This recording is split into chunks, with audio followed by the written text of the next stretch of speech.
आपल्या आई-बाबांच्या चेहऱ्यावर जे हसू असतं ना, ते पाहून खूप छान वाटतं आणि असं वाटतं, की आपले आई-बाबा नेहमी आनंदात, आरोग्यात चांगले आणि हसत असावेत. तर आमचं सगळ्यांचंही तेच आहे. नको, नको म्हणत असताना आम्ही शेवटी आईचा बर्थडे सेलिब्रेट करण्याचं ठरवलं. निमित्त होतं जत्रेचं आणि मी काय माहेरी राहायला आलेलीच. सगळ्यांची गडबड चालू होती, की तयारी करायचं आणि कधी हा क्षण येत नाही, की एकत्र आम्ही जमतो. प्रत्येकजणाच्या वाटा वेगवेगळ्या आहेत. प्रत्येक जणाला पॉसिबल होत नाही एकत्र यायला. तर आज आम्ही सगळे जमलो होतो.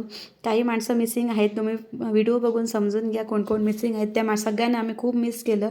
यावेळीचा बर्थडे खूप स्पेशल होता आमच्यासाठी.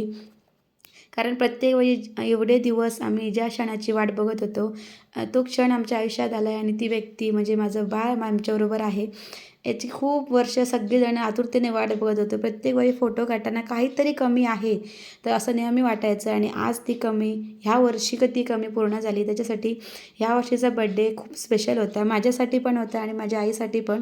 कारण ह्यावेळी आम्ही सगळ्यांनी खूप मजेत सगळ्यांच्या चेहऱ्यावर आनंद बघू शकता.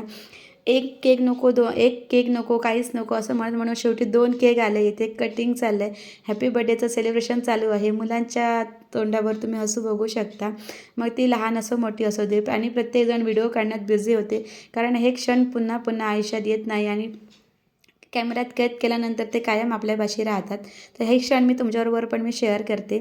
आईच्या बर्थडेला आमची सगळ्यात हॅपी गर्ल आहे ती म्हणजे माझी आश्वी.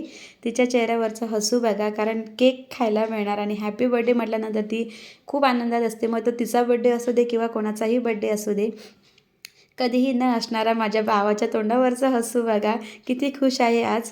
आई घरी नव्हती आज, त्याच्यामुळे पूर्ण दिवस ती दमलेली होती. तरी म्हटलं असू दे, तू जशी आहेस तशी बर्थडे केक करायला रेडी राहा.